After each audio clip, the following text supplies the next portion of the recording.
Hey everyone, welcome back. Today, we are stepping into the quiet shadows of the monastery at San Giovanni Rotondo to explore a mystery that touches the deepest fears of the human heart. We often ask ourselves a question that haunts us in the middle of the night. Is there a mistake so great, a failure so profound, that it places us beyond the reach of God's love? When we look at the broken pieces of our own lives, or when we judge the terrible actions of others, we often see only the damage. But the saints see differently.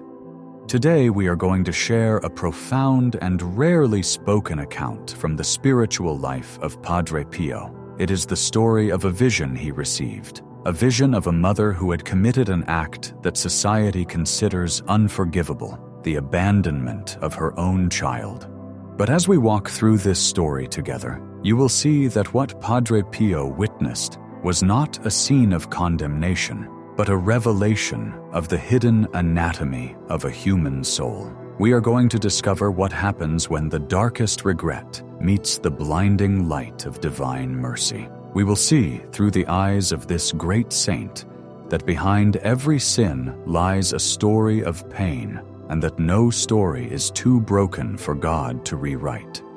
To understand this vision, we first have to understand the heart of Padre Pio. For him, the veil between this world and the next was incredibly thin. He didn't just hear confessions. He read souls. He saw the spiritual reality that exists beneath our skin. He often said that he saw more souls from Purgatory than he did people of flesh and blood climbing the mountain to his friary. He lived in constant contact with the suffering church, those souls who have passed on but are still being purified by the fire of God's love.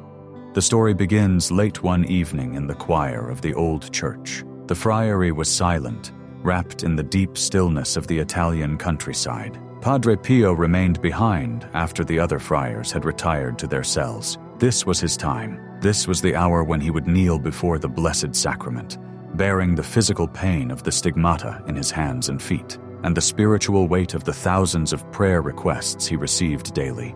As he prayed, the atmosphere in the church began to shift. Those who knew Padre Pio often spoke of how the air around him would change, sometimes filled with the scent of roses or violets, other times heavy with a sorrow that wasn't his own. On this night, a profound coldness settled over the choir, a chill that seemed to emanate from a place of deep spiritual desolation. From the shadows near the altar, a figure emerged. It was the soul of a woman. Padre Pio was accustomed to these visitors. They usually came asking for a mass, for a prayer, for some relief from their time of purification. But this soul was different. She was not just suffering. She was consumed by a grief so intense it seemed to vibrate through the silent church. She did not speak at first. She simply stood there, her head bowed, weeping tears that were not physical, but spiritual, tears that burned with the memory of what she had done. Padre Pio, with his gift of discernment, looked at her not with horror, but with a piercing compassion. He asked her, in the name of the Lord, who she was and why she had come. The soul raised her eyes, and in them, Padre Pio saw an ocean of regret. She began to recount her story, a story that unfolded not just in words, but in a transmission of feeling that allowed the saint to experience her history. She revealed that she was a mother who had died recently, but her death was not the source of her pain. The wound that tethered her, the chain that bound her spirit, was the memory of her child. Years before, in a moment of overwhelming despair, she had abandoned her child. Now, in our world, we hear a story like that and we recoil. We immediately build a wall of judgment. How could a mother do that? It goes against nature. It goes against every instinct of love. And indeed, the objective reality of the sin was grave. It was a terrible abandonment of duty and love. But here is where the vision of Padre Pio takes us deeper than human judgment can go. As the woman stood before him, Padre Pio was given the grace to see the why. He didn't just see the act of abandonment. He saw the internal landscape of the woman at the moment she made that choice. He saw that she was not a monster. He saw a soul that had been crushed under the weight of circumstances that broke her. He saw poverty that gnawed at her sanity. He saw a loneliness so profound that it distorted her thinking, a blinding, suffocating fear that told her she was incapable, that she was poison to her child, that the child would be better off without her. Padre Pio realized a truth that he would often teach to his spiritual children, that often, behind what looks like cruelty, there is a profound brokenness. This mother had not acted out of a hatred for her child, but out of a hatred for herself. She had believed the lie of the enemy that she was worthless. Her sin was tragic, yes. It was damaging, absolutely, but it was driven by a wound in her own heart that had never healed. In the vision, the woman was trapped in that moment of abandonment. In eternity, time flows differently. For her, the moment she walked away was a continuous present. She was reliving the separation, the guilt, the feeling of her back turning on the one person she was meant to protect. She told Padre Pio that she felt she deserved no mercy. She believed she had forfeited her right to be called a mother. She was in a state of self-imposed darkness, unable to look up toward the light of God, because she felt the eyes of her abandoned child judging her forever.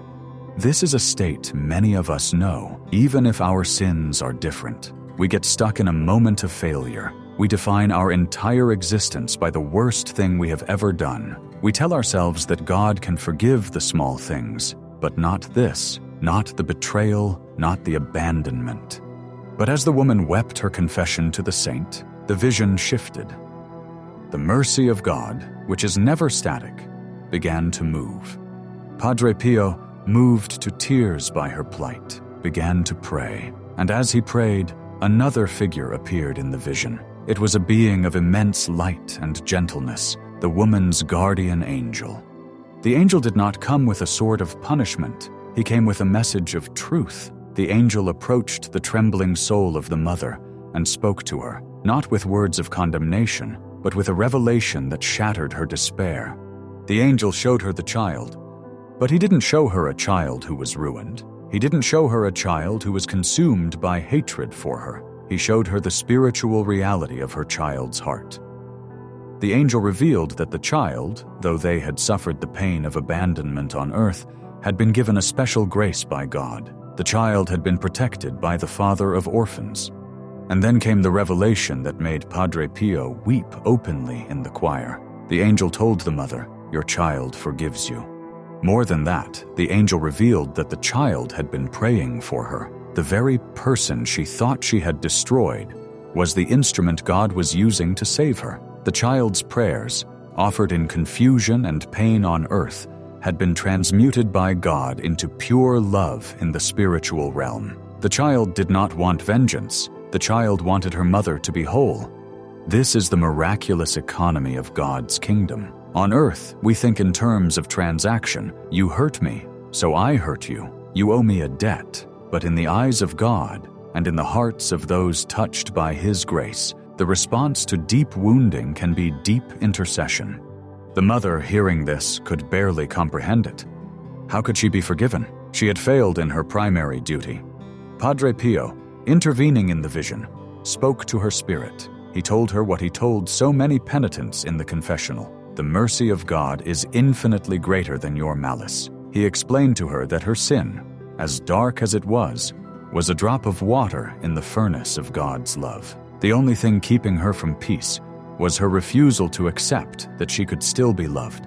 He showed her that her wound, the brokenness that led her to abandon her child, was the very place where God wanted to enter. She had to forgive herself. She had to look at her own weakness, not with contempt, but with the same pity that God had for her. As the truth of her child's forgiveness washed over her, the appearance of the soul began to change. The dark, heavy silhouette that had emerged from the shadows began to lighten. The rigid posture of shame began to soften. The tears of despair turned into tears of purification. She was beginning to understand that her story didn't end with her leaving her child. That was a chapter, a terrible chapter, but the author of life had written a conclusion she hadn't seen. Padre Pio saw the chains of guilt breaking. He saw that the love of her child, empowered by God, was stronger than her sin. This vision teaches us something profound about the nature of purgatory. We often think of it as a courtroom jail, a place where we pay off a sentence. But through Padre Pio's eyes, we see it as a hospital. It is a place where the illusions we hold about ourselves are stripped away. This mother's illusion was that she was unforgivable. Her purification was the painful process of learning to accept love again. She had to burn away the self-hatred so that the mirror of her soul could once again reflect the image of God. The angel then showed her the path forward. Her penance was not meaningless suffering. Her penance was to become a spiritual mother. Since she had failed in her earthly duty, she was now given the task of praying for mothers in distress. She was to become an intercessor for women who were standing on that same precipice of despair that she had fallen from. She was being commissioned to use her brokenness to save others.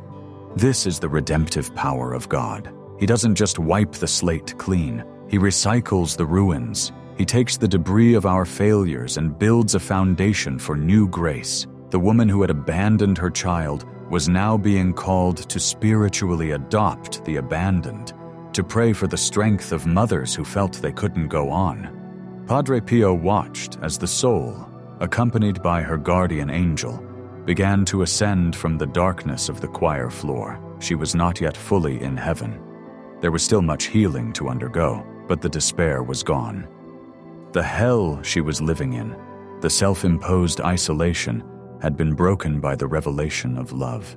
She turned to Padre Pio one last time, her face now visible and radiating a fragile hope. She thanked him for his prayer, for being the witness to her confession, and then she faded from the church, moving toward the light that had been opened for her by her child's forgiveness.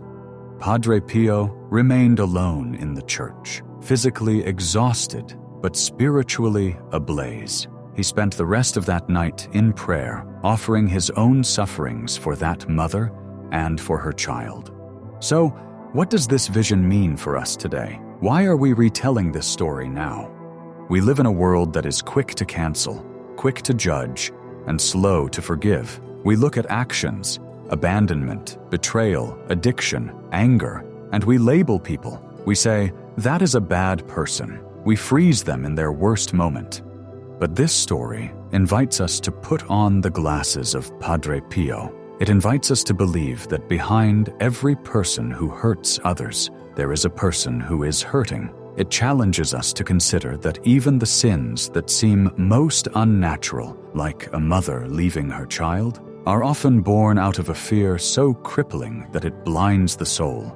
If you are listening to this, and you are carrying a burden of guilt that feels too heavy to lift, this story is for you. You may not have abandoned a child, but perhaps you abandoned a dream, or a spouse, or a friend, or even your own faith. You might be thinking, I knew better, and I did it anyway. I am damaged goods. Padre Pio is telling you today, you are wrong. You are not damaged goods. You are a child of God in need of healing. If God can rewrite the story of a mother who abandoned her child, turning her into an intercessor for others, what can He do with your story? This narrative also speaks to those of us who have been the victims of abandonment or betrayal. It is a hard teaching, perhaps the hardest, but the child in this vision shows us the way to freedom. The child did not pretend the abandonment didn't happen. The pain was real, but the child allowed God to use that pain. By forgiving the mother, the child didn't just free the mother. The child freed themselves. They broke the cycle of trauma. Padre Pio teaches us that our prayers for those who have hurt us are the most powerful prayers we can utter. When we pray for the soul of someone who caused us pain, we are doing the work of angels. We are unlocking the prison doors of resentment. The guardian angel in the vision reminds us that we are never alone in this process. We often feel that our struggles are private, hidden in the dark corners of our rooms. But the spiritual world is crowded. Your guardian angel is there, not just to protect your body, but to champion your soul. They are constantly trying to reveal the truth of God's love to you, trying to shout over the noise of your insecurity.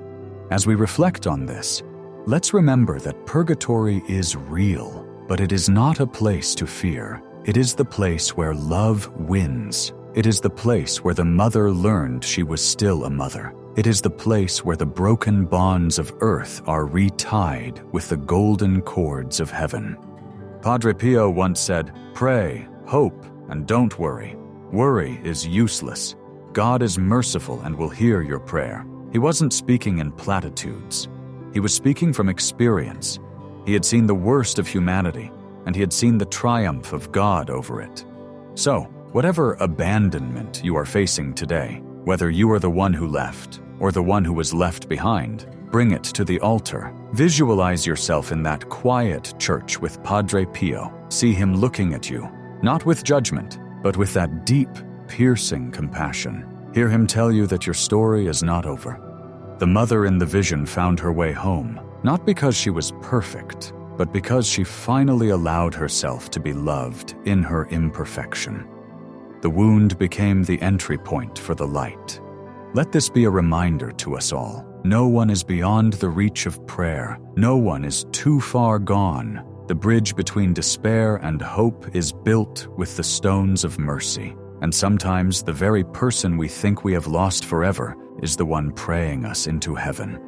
Thank you for joining us in this reflection. If this story touched your heart, or if you know someone who needs to hear this message of hope and second chances, please share it. We are all walking this road together, and sometimes we just need a reminder that the light is stronger than the dark. Until next time, keep praying, keep hoping, and remember, you are never alone. God bless you.